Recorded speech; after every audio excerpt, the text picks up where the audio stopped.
வேந்தரின் ஒரு நாள் ஒரு பொழுது இரவு செய்திகளுக்காக ஷமீனா. முதலில் தலைப்புச் செய்திகள். பணம் மாற்ற வருவோருக்கு விரலில் மை வைக்கப்படும். நீண்ட வரிசையை தடுக்க மத்திய அரசு அறிவிப்பு. ஜனவரியில் நாடாளுமன்ற பட்ஜெட் கூட்டத்தொடர். பிப்ரவரி 1 மத்திய பட்ஜெட் தாக்கல் செய்ய முடிவு. பணத்தாள் விவகாரம் பற்றி நாடாளுமன்றத்தில் விவாதிக்க தயார். அனைத்துக் கட்சி கூட்டத்தில் மத்திய அரசு அறிவிப்பு.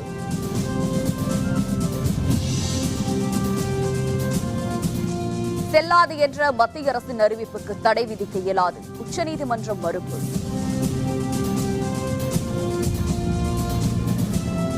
ஏடிஎம் எந்திரங்களில் 2500 பெறலாம் என அறிவிப்பு. பணமில்லாத ஏமாற்றத்துடன் திரும்பும் மக்கள்.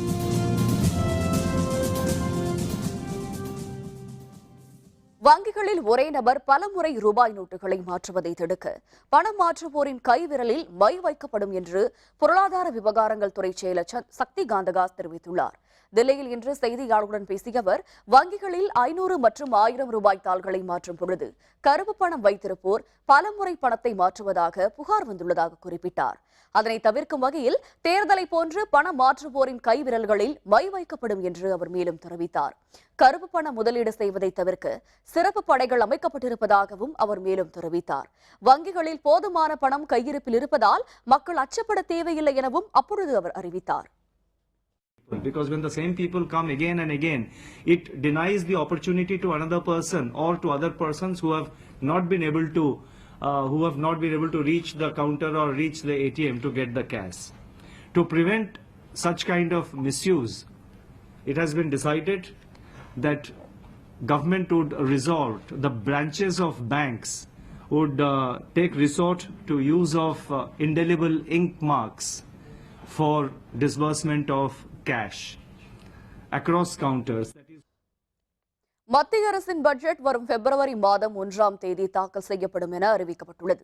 மேலும் பட்ஜெட் கூட்டத்தொடர் இனி ஜனவரி மாதம் தொடங்கும் என்றும் மத்திய அரசு அறிவித்துள்ளது. ஆங்கிலேயர்கள் காலத்திலிருந்து மாலையில் தாக்கல் செய்யப்பட்டு வந்த மத்திய பட்ஜெட்டை 16 ஆண்டுகளுக்கு முன்பு பாரதிய ஜனதா கூட்டணி ஆட்சியில் காலை 11 மணிக்கு தாக்கல் செய்யும் முறை கொண்டுவரப்பட்டது. அதேபோல் தற்பொழுது மீண்டும் ஒரு முக்கிய மாற்றம் கொண்டுவரப்பட்டுள்ளது. பிப்ரவரி 28 பதில் பிப்ரவரி 1 மத்திய பட்ஜெட் தாக்கல் செய்யப்பட உள்ளது. ரயில்வே பட்ஜெட் இனி தனியாக தாக்கல் செய்யப்படாது என்று ஏற்கனவே அறிவிக்கப்பட்டுள்ளதும் குறிப்பிடத்தக்கது. பணத்தாள் விவகாரம் பற்றி நாடாளுமன்றத்தில் விவாதிக்க தயார் என அனைத்துக் கட்சி கூட்டத்தில் மத்திய அரசு அறிவித்துள்ளது. நாடாளுமன்ற குளிர்கால கூட்டத்தொடர் நாளை தொடங்க உள்ள நிலையில் பிரதமர் நரேந்திர மோடி தலைமையில் தில்லியில் இன்று நடைபெற்றது. இதில் பேசிய பிரதமர் மோடி, கருப்பு பணத்தை ஒழிக்க அனைத்து கட்சியினரும் கட்சி வேறுபாடின்றி ஒன்று திரண்டு ஒத்துழைப்பு அளிக்க வேண்டும் என கேட்டுக் கொண்டார். நாடாளுமன்றத்தில் பணத்தாள் விவகாரம் குறித்து விவாதிக்க அரசு தயாராக உள்ளதாகவும் அவர் தெரிவித்தார். இந்த கூட்டத்தில் காங்கிரஸ் தலைவர்களான மல்லிகார்ஜுன கார்கே, குலாம் நபி ஆசாத் உட்பட பல்வேறு கட்சி தலைவர்களும் கலந்து கொண்டனர்.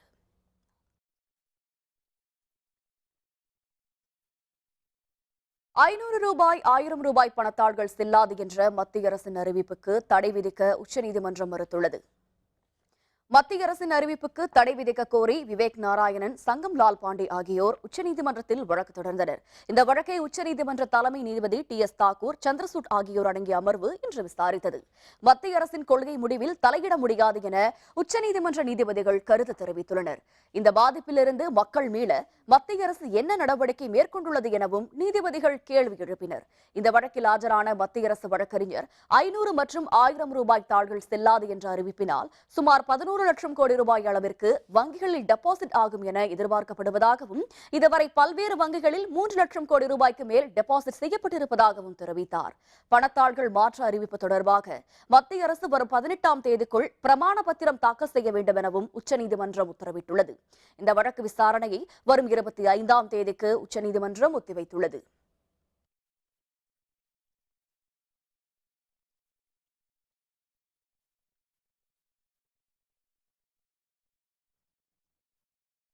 சென்னையில் பல்வேறு இடங்களில் உள்ள ஏடிஎம் எந்திரங்களில் இன்றும் பணம் நிரப்பப்படாததால் மக்கள் ஏமாற்றத்துடன் திரும்பி சென்றனர்.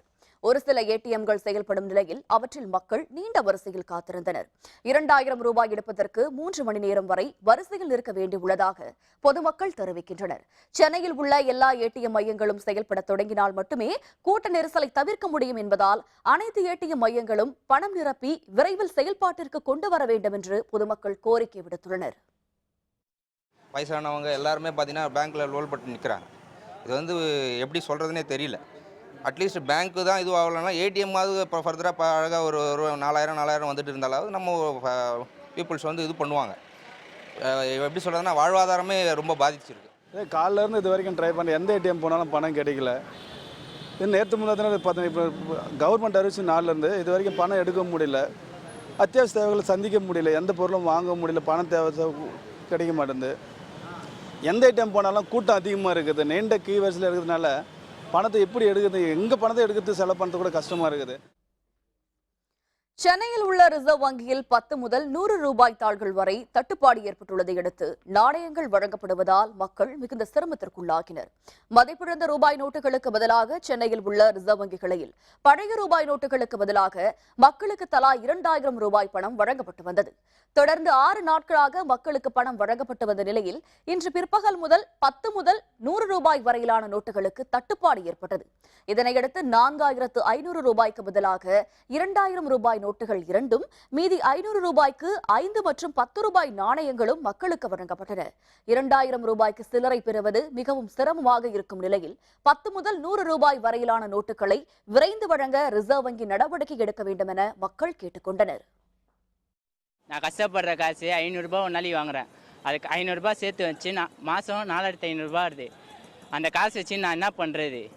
எதுவுமே உள்ளே போனால் 50 ரூபாய் நோட்டெல்லாம் தர மாட்டாங்க. சில்லறை தான் தருவோம், நோட்டெல்லாம் தரமாட்டோம், நோட் இல்லை அந்த மாதிரி சொல்கிறாங்க. நாளைக்கு சில்லறை மாற்றலாம் சொல்லிட்டு வந்தேன். 2000 நோட்டு சில்லறை 2000 சில்லறை கொடுத்தாங்க. மீறி 50 ரூபா நோட்டு 100 ரூபா நோட்டு கேட்டேன், தரலன்ட்டாங்க. மீறி வெளியே பொருளாக அதை விட சில்லறை கொடுத்தா ஒரு மாதிரியாக இருக்கும். அதான் ரொம்ப கஷ்டமாக இருக்குது. சீக்கிரமாக ரெடி பண்ணி கொடுத்தாங்கன்னா கொஞ்சம் யூஸ்ஃபுல்லாக இருக்கும். 4500 கொடுத்தேன். 2000 கொடுத்தாங்க, காயின் கொடுத்தாங்க. இருக்கிறது அவங்கக்கிட்ட வந்து 20 100ஸ்லாம் இப்போ கொடுத்துட்டு கொஞ்சம் ஒரு 500 200 அது பாட்டு கொடுத்துட்டே இருக்காங்க. அவங்க கையில் என்ன இருக்குதோ அதை கொடுத்துட்டே இருக்காங்க. இப்போதைக்கு ஒரு 50 100 10s அதெல்லாம் விட்டால் கொஞ்சம் நல்லாயிருக்கும். பணத்தால் தொடர்பான அறிவிப்பை மத்திய அரசு திரும்ப பெற வலியுறுத்தி தில்லி சட்டப்பேரவையில் தீர்மானம் கொண்டுவரப்பட்டது. கருப்பு பணம் மற்றும் கள்ள நோட்டுகளை ஒழிக்கும் வகையில் 500 மற்றும் 1000 ரூபாய் பணத்தாள்கள் செல்லாது என்று கடந்த வாரம் பிரதமர் மோடி அறிவித்தார். மோடியின் இந்த அறிவிப்புக்கு தில்லி முதல்வர் அரவிந்த் கெஜ்ரிவால் கடும் எதிர்ப்பு தெரிவித்து வரும் நிலையில் இவ்விவகாரம் குறித்து தில்லியில் இன்று சிறப்பு சட்டப்பேரவை கூட்டம் நடத்தப்பட்டது. அப்பொழுது பணத்தால் தொடர்பான அறிவிப்பை திரும்ப பெறும்படி மத்திய அரசிற்கு குடியரசுத் தலைவர் உத்தரவிடக் கோரி தீர்மானம் கொண்டுவரப்பட்டது. இதனை தாக்கல் செய்து பேசிய முதல்வர் கெஜ்ரிவால் கருப்பு பணத்தை ஒழிக்க மோடி தேர்வு செய்த வழியை கண்டிப்பதாக கூறினார். பணத்தாள்களை மாற்றும் உத்தரவை மத்திய அரசு திரும்ப பெற குடியரசுத் தலைவர் உத்தரவிட வேண்டும் என்றும் அவர் தெரிவித்தார். 20% பணக்காரர்களுக்காக 80% மக்களுக்கு பாதிப்பை ஏற்படுத்துவது நியாயமா என்று நடிகர் விஜய் கேள்வி எழுப்பியுள்ளார். சென்னை வடபழனியில் செய்தியாளர்களுடன் பேசிய அவர் கருப்பு பணத்தை ஒழிக்க பிரதமர் மோடி எடுத்த நடவடிக்கை வரவேற்கத்தக்கது என்றும் இது பொருளாதாரத்தை நிச்சயம் உயர்த்தும் என்றும் தெரிவித்தார். அதே நேரத்தில் பணம் எடுக்க முடியாமல் தவிக்கும் நிலையை தீர்க்க அரசு உரிய நடவடிக்கை எடுக்க வேண்டும் என்றும் வேண்டுகோள் விடுத்தார். நாட்டில் ஒரு 20% பணக்காரங்க இருப்பாங்களா? அதில் ஒரு குரூப் ஒரு சின்ன பர்சன்டேஜ் பண்ணுற தவறுகள்னால மீதி இருக்கிற 80% மக்கள் அவங்க என்ன பண்ணாங்க? ஒரு பிரச்சனைக்கு தீர்வு காணும்போது ஒரு சட்டம் போடுறாங்க, அதை அமல்படுத்துகிறாங்க. அது பண்ணும்போது என்னென்ன பிரச்சனைகள் வரும் அப்படின்றது முன்கூட்டியே தெரிஞ்சுக்கிட்டு அதுக்கான அந்த ஸ்டெப்ஸை முன்னாடியே எடுத்து பண்ணியிருந்தால் இன்னும் சிறப்பாக இருந்திருக்குமோ அப்படின்றது தான் என்னுடைய ரொம்ப தாழ்மையான ஒரு கருத்து. ரயில் பயணத்துக்காக டிக்கெட் கவுண்டர்களில் முன்பதிவு செய்த உயர் மதிப்புள்ள பயணச்சீட்டுகளை ரத்து செய்வோருக்கான பணம் வங்கியின் மூலம் திருப்பித் தரப்படும் என்று தெற்கு ரயில்வே அறிவித்துள்ளது. தெற்கு ரயில்வே இன்று வெளியிட்டுள்ள செய்திக்குறிப்பில் மத்திய அரசு புழக்கத்தில் இருந்த 500 ரூபாய் மற்றும் 1000 ரூபாய் பணத்தாள்களின் மதிப்பை ரத்து செய்துள்ள நிலையில் ரயிலில் பயணம் செய்வதற்காக உயர் மதிப்புள்ள பயணச்சீட்டுகளை முன்பதிவு செய்துள்ளவர்கள் தங்கள் டிக்கெட்டுகளை ரத்து செய்தால் கவுண்டரில் பணம் வழங்கப்பட மாட்டாது. கவுண்டரில் வழங்கப்படும் ரசீதுடன் பான் எண் அல்லது ஆதார் எண் நகலுடன் வங்கிக் கணக்கு எண்ணை குறிப்பிட்டு பணத்தை திரும்ப பெறுவதற்கான முதன்மை வணிக மேலாளருக்கு விண்ணப்பித்தால் அவரவர் வங்கிக் கணக்கிற்கே பணம் அனுப்பப்பட்டு விடும் என்று தெற்கு ரயில்வே தெரிவித்துள்ளது. தமிழகத்தின் பல பகுதிகளில் அடுத்த 24 மணி நேரத்தில் மழை பெய்ய வாய்ப்புள்ளதாக சென்னை வானிலை ஆய்வு மையம் தெரிவித்துள்ளது. கன்னியாகுமரி கடல் பகுதியில் நேற்று நிலை கொண்டிருந்த காற்றழுத்த தாழ்வு நிலை அங்கிருந்து தெற்கு கோவா கடல் பகுதியில் நிலை கொண்டுள்ளதாக வானிலை மையம் வெளியிட்டுள்ள செய்திக்குறிப்பில் தெரிவிக்கப்பட்டுள்ளது. இதனால் தமிழகத்தின் தென்மேற்கு மாவட்டங்களின் ஒரு சில இடங்களிலும் மற்ற மாவட்டங்களின் ஓரிரு பகுதிகளிலும் மழை பெய்ய வாய்ப்புள்ளதாக அந்த அறிவிப்பில் மேலும் தெரிவிக்கப்பட்டுள்ளது. சென்னையை பொறுத்தவரை வானம் மேகமூட்டத்துடன் காணப்படும் என்றும் நகரின் ஒரு சில இடங்களில் மழை பெய்ய வாய்ப்புள்ளதாகவும் வானிலை மையம் தெரிவித்துள்ளது. மணல் கொள்ளைக்கு எதிராக போராட்டம், தடுப்பவர்கள் மீதான தாக்குதலுக்கு கண்டனம். விவரம் விளம்பர இடைவேளைக்கு பிறகு.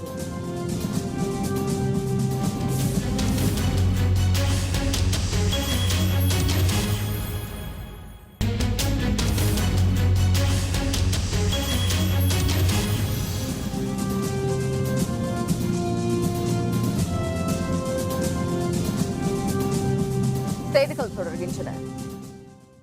மணல் கொள்ளையை தடுப்பவர்கள் மீது நடத்தப்படும் தாக்குதலுக்கு இந்திய கம்யூனிஸ்ட் கட்சியின் மூத்த தலைவர் நல்லக்கண்ணு, தமிழர் தேசிய முன்னணி தலைவர் பழநெடுமாறன் ஆகியோர் கடும் கண்டனம் தெரிவித்துள்ளனர். சென்னையில் இன்று செய்தியாளருடன் பேசிய அவர்கள், பணத்தாள் விவகாரம் பற்றி குறிப்பிட்ட பொழுது பணம் வாங்க வரும் நடுத்தர மக்களை சந்தேகப்பட்டு கையில் மை வைக்கும் நடவடிக்கை கண்டிக்கத்தக்கது என்று கூறினர். கரூர் மாவட்டம் கடம்பங்குறிச்சியில் மணலெடுக்க தடை இருந்தும் கடந்த 6 மாதங்களுக்கு மேலாக மணல் கொள்ளை நடந்து வருவதாக தெரிவித்தனர். காவிரி ஆற்றில் மணல் கொள்ளையை தடுக்க தவறினால் பெரிய அளவில் போராட்டம் நடத்த திட்டமிட்டிருப்பதாகவும் தேவைப்பட்டால் கரூர் மாவட்ட ஆட்சியர் அலுவலகத்தை முற்றுகையிட இருப்பதாகவும் அவர்கள் தெரிவித்தனர். கடம்பங்குறிச்சியில் ஆற்றில் காவிரி ஆற்றில் கிட்டத்தட்ட 5 கிலோமீட்டர் அளவுக்கு நீளமும் ஆற்று அகலத்தில் 2 கிலோமீட்டர் அளவுக்கும் தொடர்ந்து கடந்த 6-7 மாதமாக மணல் எடுத்து வருகிறார்கள். கணக்கிட்டு பார்த்ததில் கிட்டத்தட்ட 3000 கோடி ரூபாய்க்கு மேல் அந்த மணல் கொள்ளை அங்கே நடந்திருக்கிறது. இப்பொழுதும் நாங்கள் போன கூட்டத்தில் அறிவித்திருப்பது மாவட்ட ஆட்சியாளர் அலுவலகத்தை முற்றுகையிடுவது என்ற போராட்டத்தை நடத்த இருக்கிறோம். நம்முடைய தமிழ்நாட்டில் உள்ள 33 ஆறுகளிலும் மணல் கொள்ளை நடக்கிறது. இதில் முக்கியமாக காவிரியில், அதிலும் வேலாயுதம்பாளையம் பகுதியில், மாயனூர் பகுதி புறாவும் கொள்ளை நடக்கிறது. பல ஆண்டு காலமாக கொள்ளை நடக்கிறது. இந்த சூழ்நிலையிலாவது உடனடியாக அதற்கு முற்றுப்புள்ளி வைக்க அரசாங்கம் முன்வர வேண்டும். இல்லாவிட்டால் இந்த போராட்டம் மேலும் தீவிரமடையும். அதில் அனைத்து கட்சிகளும் இந்த போராட்டத்திற்கு ஆதரவு தர வேண்டும். வங்கியில் பணம் வாங்குபவர் கையில் மை வைப்பது குறித்த தகவல் வங்கிகளுக்கு வரவில்லை என்று இந்தியன் வங்கியின் பொது மேலாளர் நாகராஜன் தெரிவித்தார்.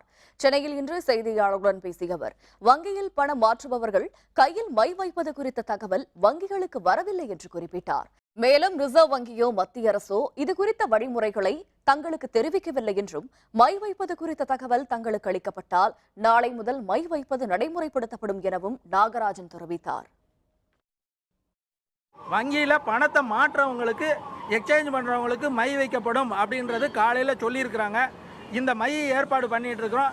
ஒருத்தரே வாங்கினவரே திருப்பி வெவ்வேறு பேங்க்கில் வாங்குறதுக்கு வாய்ப்புகள் இருக்குது. அதை தவிர்ப்பதற்காக வேண்டி இது வச்சா நல்லது அப்படின்ற மாதிரி காலையில் சொல்லியிருக்கிறாங்க. எப்படி ரிசர்வ் பேங்க்கில் இருந்தோ இல்லை மத்திய அரசு இருந்தோ இதை பற்றி தெளிவான அறிக்கை வந்த உடனே அதை நாங்கள் செயல்படுத்துறதுக்கு தயாராக இருக்குன்றதை இப்போதைக்கு சொல்ல விருப்பம். தஞ்சாவூர் உள்ளிட்ட 3 சட்டப்பேரவை தேர்தல்களிலும் பணம் வாங்கிக் கொண்டு வாக்களிக்க மாட்டோம் என மக்கள் உறுதிமொழி எடுத்துக்கொள்ள தேர்தல் ஆணையம் வேண்டுகோள் விடுத்துள்ளது.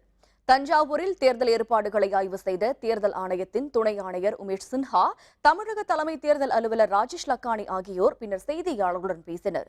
அப்பொழுது உமேஷ் சின்ஹா தஞ்சாவூர் சட்டப்பேரவை தொகுதி உட்பட 3 தொகுதிகளிலும் நேர்மையாகவும் அமைதியாகவும் வாக்குப்பதிவு நடைபெற அனைத்து ஏற்பாடுகளும் மேற்கொள்ளப்பட்டுள்ளதாக தெரிவித்தார். பொதுத் தேர்தலை விட இந்த தேர்தலில் சிறப்பு பாதுகாப்பு படை, சிறப்பு பார்வையாளர்கள் நியமிக்கப்பட்டுள்ள நிலையில் அனைத்து வாக்குச்சாவடிகளிலும் கண்காணிப்பு கேமராக்கள் பொருத்தப்பட்டுள்ளதாகவும் தெரிவித்தார். It is very important duty of the political parties and candidates to ensure that no inducement is given. After all, the purity of election is maintained by all stakeholders. It is equally important that the voters themselves pledge not to take any inducement, because it is very important. They are the most important stakeholders, and the voters have a bounden duty not to accept. Nagai மாவட்டத்தில் தண்ணீர் இன்றி பயிர் கருகியதால் விவசாயி ஒருவர் மாரடைப்பால் உயிரிழந்தார். இதுவரை 8 பேர் உயிரிழந்ததால் மாவட்டம் முழுவதும் உள்ள விவசாயிகள் சோகமடைந்துள்ளனர். காவிரியிலிருந்து தண்ணீரை கர்நாடகம் திறந்து விடாததாலும் பருவமழை பொய்த்து போனதாலும் சம்பா பயிர் சாகுபடியில் ஈடுபட்டுள்ள விவசாயிகள் கலக்கமடைந்துள்ளனர். பாசனத்திற்கு தேவையான தண்ணீர் கிடைக்காததால் பயிர் கருகி நட்டம் ஏற்பட்டதை அடுத்து நாகப்பட்டினம் மாவட்டத்தில் இதுவரை 7 விவசாயிகள் உயிரிழந்தனர். இதன் தொடர்ச்சியாக தேமங்கலம் ஊராட்சிக்குட்பட்ட தெற்குவேலி கிராமத்தைச் சேர்ந்த விவசாயி அந்தோணிசாமி நடவு செய்யப்பட்ட பயிர்களுக்கு தேவையான தண்ணீர் பாசன கால்வாய்களில் இல்லாததால் சோகமடைந்தார். பயிர்களும் கருகியதால் மன உளைச்சலுக்கு உள்ளானார். அவர் இன்று காலை மாரடைப்பால் உயிரிழந்தார். சம்பா சாகுபடி பாதிப்பால் மேலும் ஒரு விவசாயி உயிரிழந்துள்ள நிகழ்வு நாகை மாவட்ட விவசாயிகளை சோகத்தில் ஆழ்த்தியுள்ளது.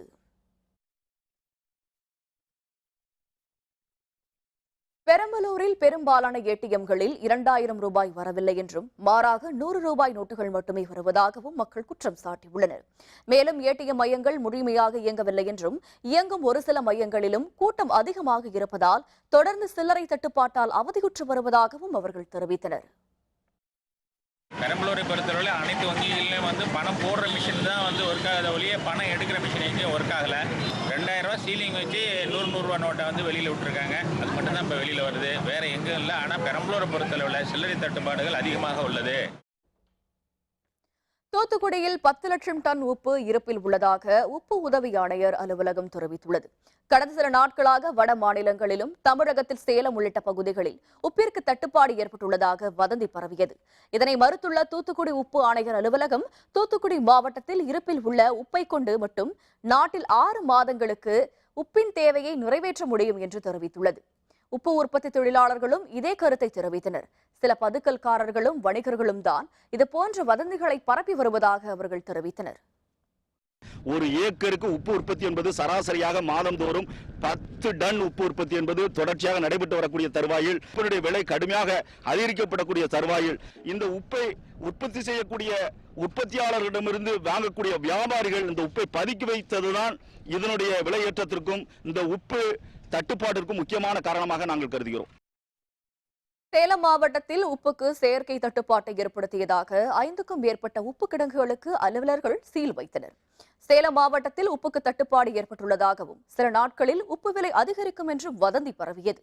இதனால் மாவட்டம் முழுவதும் மளிகை கடைகளில் உப்பு வாங்க கூட்டம் அலைமோதியது. கிலோ 100 ரூபாய் வரைக்கும் உப்பு விற்பனை செய்யப்பட்டது.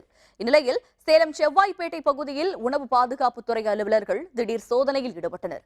உப்பை பதுக்கி வைத்து அதிக விலைக்கு விற்றதாக 5க்கும் மேற்பட்ட உப்பு கிடங்குகளுக்கு சீல் வைக்கப்பட்டது. இன்று காலை அந்த ஆய்வு மேற்கொண்டதில் 4 சால்ட் குடோனில் இருப்பு அதிகமாகவும் கூடுதலான விற்பனை கண்டறியப்பட்டது. இதன் பேரில் 4 கிடங்குக்கு இன்னைக்கு சீல் வச்சுருக்கோம். பொதுமக்கள் நுகர்வோர் யாரும் அச்சமடைத்தவர்கள் போதிய அளவுக்கு இருப்பு இருக்குது. அதனால் அதிக விலைக்கு கொடுத்து உப்பு வாங்கி ஏமாற வேண்டாம் என மாவட்ட நிர்வாகத்தின் சார்பாக கேட்டுக்கொள்கிறோம். சில்லறை தட்டுப்பாடு காரணமாக திருச்சியில் காய்கறி வணிகம் பெரிதும் பாதிக்கப்பட்டுள்ளது. திருச்சி நகரின் மையப்பகுதியில் அமைந்துள்ள காந்தி சந்தையில் காய்கறிகள், பழங்கள், பூக்கள் உள்ளிட்ட வணிகத்தை சிறு வணிகர்கள் செய்து வருகின்றனர். இந்நிலையில் பணத்தாள்கள் செல்லாது என மத்திய அரசின் அறிவிப்பாலும் புதிய தாள்கள் பற்றாக்குறையாலும் காய்கறிகள் வாங்கும் ஆர்வம் மக்களிடம் குறைந்துவிட்டதாக வணிகர்கள் தெரிவித்தனர். புழக்கத்தில் உள்ள 100 மற்றும் 50 ரூபாய் நோட்டுகளை தேக்கி வைக்கும் சூழல் உருவாகி இருப்பதால் இது தொடர்கதையாகி வருவதாகவும் அவர்கள் கூறினர். மேலும் இந்நிலை தொடருமானால் காய்கறிகளை குப்பையில் கொட்டுவதை தவிர வேறு வழியில்லை என்றும் அவர்கள் தெரிவித்தனர். இதனை தவிர்க்க காந்தி சந்தை மற்றும் பேருந்து நிலைய பகுதிகளில் ரூபாய் நோட்டுகளை மாற்றுவதற்கான சிறப்பு ஏற்பாடுகளை அரசு செய்ய வேண்டும் என்றும் அவர்கள் கோரிக்கை விடுத்தனர். 1000 நோட்டு 500 நோட்டு ரொம்ப சிரமமாக இருக்குது. வியாபாரம் பாதி வியாபாரம் குறைஞ்சி போச்சு. வியாபாரமே பண்ண முடியல. 1000 ரூபா 2000 ரூபா கொடுத்தாங்கன்னா நாங்கள் எப்படி சில்லறை கொடுக்குறது? கூலியும் கொடுக்க முடிய மாட்டேங்குது. இதனால் ரொம்ப சிரமமாக இருக்குது. வர்றவங்களுக்கு இதுக்கு ஏதாவது அரசாங்கம் ஏற்பாடு பண்ணால் கொஞ்சம் நல்லாயிருக்கும். 2000 நோட்டை கொண்டு வராங்க. 2000 நோட்டைக்கு சில்லறை கொடுக்க முடியலை. அதனால் பெரிய அளவில் வியாபாரங்கள் பாதிப்பாக இருக்குது. மக்கள் மத்தியில் பெரிய சிரமமாக இருக்குது. சிரமத்தில் இருந்துக்கிட்டு இருக்கோம். இதுக்கு சரியான ஒரு தீர்வு காண்றதுக்கு அரசு நடவடிக்கை எடுத்தால் நல்லாயிருக்கும். சேலத்தில் உள்ள லீ பஜாரில் மதிப்பிழந்த ரூபாய் நோட்டுகளால் கோடிக்கணக்கான ரூபாய் வணிகம் பாதிக்கப்பட்டுள்ளதாக வணிகர்கள் தெரிவித்தனர். சேலம் செவ்வாய்ப்பேட்டையில் உள்ள லீ பஜார் சந்தையில் செவ்வாய் மற்றும் சனிக்கிழமை ஆகிய 2 நாட்களில் விவசாயிகள் தங்களின் விளைபொருட்களை மொத்தமாக விற்பனை செய்வது வழக்கம். வாரமுறைப்படி இன்று கூடிய சந்தை பொழுதும் வணிகர்கள் வராததால் விரிச்சோடியது. 500 மற்றும் 1000 ரூபாய் நோட்டுகள் செல்லாது என்ற அறிவிப்பாலும் புதிய 2000 ரூபாய் தட்டுப்பாடு ஏற்பட்டதாலும் விற்பனை முழுமையாக பாதிக்கப்பட்டது. இதனால் கோடிக்கணக்கான ரூபாய் வர்த்தகம் முடங்கியதால் வணிகர்கள் கடும் பாதிப்புக்குள்ளாகினர். கூலி வேலையும் இல்லாததால் தொழிலாளர்கள் கவலையடைந்தனர். பணம் பட்டுவாடா கொடுக்க முடியாததனால் விவசாயிகள் யாரும் இங்கே வரவில்லை. வியாபாரமே இங்கே சரிவர நடைபெறவில்லை. கூலி இல்லாமல் டெய்லி இங்கே தொழிலாளர்கள் வராங்க. அவங்க உட்காந்துட்டு சும்மா தான் போகிறாங்க. வேறு எந்த வியாபாரமும் எதுவும் கிடையாது. வியாபாரம் இல்லாததுனால லீ பஜார் வியாபாரமே சம்பித்து போய் நிற்கிறது. மதிப்பிழந்த ரூபாய் நோட்டுகளால் திருமணம் உள்ளிட்ட விழா காலங்களில் பூ விற்பனை கடும் சரிவை சந்தித்துள்ளதாக விற்பனையாளர்கள் தெரிவித்தனர். வைகாசி மாதத்தில் திருமணம் உள்ளிட்ட வைபவங்கள் அதிக அளவில் நடைபெறுவது வழக்கம். அதன்படி கடந்த சில நாட்களாக சுப நிகழ்வுகள் நடைபெற்று வரும் நிலையில் பூக்கள் மற்றும் மாலை விற்பனை கடும் சரிவை சந்தித்துள்ளது. இந்த தொழிலில் ஈடுபட்டுள்ள விற்பனையாளர்கள் மதிப்பிழந்த நோட்டுகளாலும் சில்லறை தட்டுப்பாட்டாலும் நெருக்கடியை சந்தித்துள்ளனர். இதேபோல் பூ அலங்காரம் உள்ளிட்ட பல்வேறு தொழில்களில் ஈடுபட்டவர்களும் சோகத்தில் ஆழ்ந்துள்ளனர். புரட்டாசி மாதத்தில் வேலை இல்லாததால் வருவாயின்றி தவித்து வந்த தாங்கள் தற்பொழுது வேலை வாய்ப்பு கிடைத்த பொழுதும் பணத்தட்டுப்பாட்டால் பூக்கள் மற்றும் மாலைகளை விற்பனை செய்ய முடியாமல் தவித்து வருவதாக தெரிவித்தனர். 500 தடவை வருது. 500 புது சார்ஜ் வந்தால் நல்லா இருக்கும். பணம் தோட்டத்துக்கு பணம் கொடுக்க முடியல. 500 கொடுத்தா தோட்டத்துக்கு பணம் வாங்க மாட்டுறாங்க. 100 ரூபா பணம் கொடுக்கணும் இல்லை. வேலை செய்யறவங்க 500 தடவை கொடுத்தா வாங்க மாட்டுறாங்க. ஒன்றும் பண்ண முடியாது. வியாபாரம் கொஞ்சம் பாதிப்பாக இருக்கு. உக்ரைன் நாடாளுமன்றத்தில் கைகலப்பு, எதிர்க்கட்சித் தலைவர் வெளியேற்றம். விவரம் விளம்பர இடைவேளைக்கு பிறகு.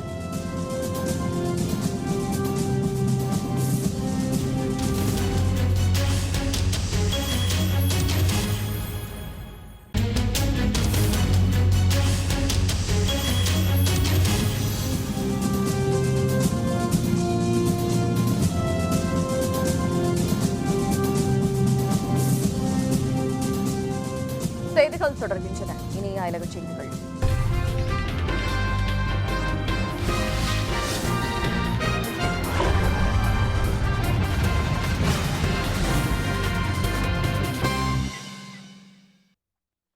உக்ரைன் நாடாளுமன்றத்தில் தம்மை ரஷ்யாவின் ஏஜென்ட் என கூறிய நாடாளுமன்ற உறுப்பினரை எதிர்க்கட்சித் தலைவர் சரமாரியாக தாக்கிய சம்பவம் அதிர்வலையை ஏற்படுத்தியுள்ளது. உக்ரைன் நாடாளுமன்றத்தில் ஒலேக் லயஸ்கோ என்ற உறுப்பினர் பேசிய பொழுது எதிர்க்கட்சித் தலைவர் யூரி போய்கோ ரஷ்யாவின் ஏஜெண்டாக செயல்படுவதாக குற்றம் சாட்டினார். ரஷ்ய தலைநகர் மாஸ்கோவுக்கு சென்று அந்நாட்டு அரசு அளிக்கும் உத்தரவுகளை பெற்று அதன் அடிப்படையில் செயல்படுவதாக கூறினார். அவரது குற்றச்சாட்டுகளை அருகில் அமர்ந்து பொறுமையாக கேட்டுக் கொண்டிருந்த எதிர்க்கட்சித் தலைவர் யூரி போய்கோ ஒரு கட்டத்தில் பொறுமை இழந்து எழுந்து ஒலேக் லைஸ்கோவை தலையை பிடித்து அமுக்கி முகத்தில் அடுத்தடுத்து தாக்கினார். பின்னர் தாக்குதலில் ஈடுபட்டதற்காக யூரி போய்கோவை நாடாளுமன்றத்திலிருந்து வெளியேறுமாறு நாடாளுமன்ற தலைவர் உத்தரவிட்டார்.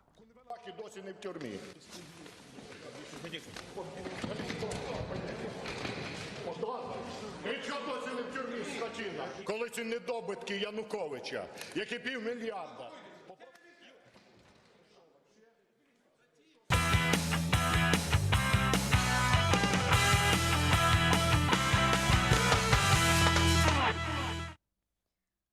ஆஸ்திரேலியாவுக்கு எதிரான 2வது டெஸ்ட் கிரிக்கெட் போட்டியில் தென்னாப்பிரிக்க அணி ஒரு இன்னிங்ஸில் மற்றும் 80 ரன்கள் வித்தியாசத்தில் அபார வெற்றி பெற்றது. ஆஸ்திரேலியாவின் ஹோபார்ட்டில் நடைபெற்ற 2வது டெஸ்ட் போட்டியில் டாஸ் வென்ற தென்னாப்பிரிக்க அணி பந்து வீச்சை தேர்வு செய்தது. முதலில் களமிறங்கிய ஆஸ்திரேலிய அணி 85 ரன்களில் சுருண்டது. இதனைத் தொடர்ந்து முதல் இன்னிங்ஸில் தென்னாப்பிரிக்க அணி 326 ரன்களுக்கு ஆட்டமிழந்தது. 2வது இன்னிங்ஸிலும் தென்னாப்பிரிக்க வீரர்களின் பந்து வீச்சில் திணறிய ஆஸ்திரேலிய அணி 161 ரன்களில் அனைத்து விக்கெட்டுகளையும் இழந்தது. இதன் மூலம் ஒரு இன்னிங்ஸ் மற்றும் 80 ரன்கள் வித்தியாசத்தில் தென்னாப்பிரிக்க அணி அபார வெற்றி பெற்றது. இந்த வெற்றியின் மூலம் 3 போட்டிகள் கொண்ட டெஸ்ட் தொடரையும் 2-0 என்ற கணக்கில் தென்னாப்பிரிக்கா கைப்பற்றியது. மீண்டும் தலைப்புச் செய்திகள். பணம் மாற்ற வருவோருக்கு விரலில் மை வைக்கப்படும், நீண்ட வரிசையை தடுக்க மத்திய அரசு அறிவிப்பு. ஜனவரியில் நாடாளுமன்ற பட்ஜெட் கூட்டத்தொடர், பிப்ரவரி 1 மத்திய பட்ஜெட் தாக்கல் செய்ய முடிவு. பணத்தாள் விவகாரம் பற்றி நாடாளுமன்றத்தில் விவாதிக்க தயார். அனைத்துக் கட்சி கூட்டத்தில் மத்திய அரசு அறிவிப்பு. செல்லாது என்ற மத்திய அரசின் அறிவிப்புக்கு தடை விதிக்க இயலாது. உச்சநீதிமன்றம் மறுப்பு. ஏடிஎம் எந்திரங்களில் 2500 பெறலாம் என அறிவிப்பு. பணமில்லை என ஏமாற்றத்துடன் திரும்பும் மக்கள். இத்துடன் வேந்தரின் ஒரு நாள் ஒரு பொழுது இரவு செய்திகள் நிறைவடைந்தன. மீண்டும் இரவு 10 மணிக்கு கண்ணரங்கம் வேளை இரவு செய்திகளில் சந்திப்போம். வணக்கம்.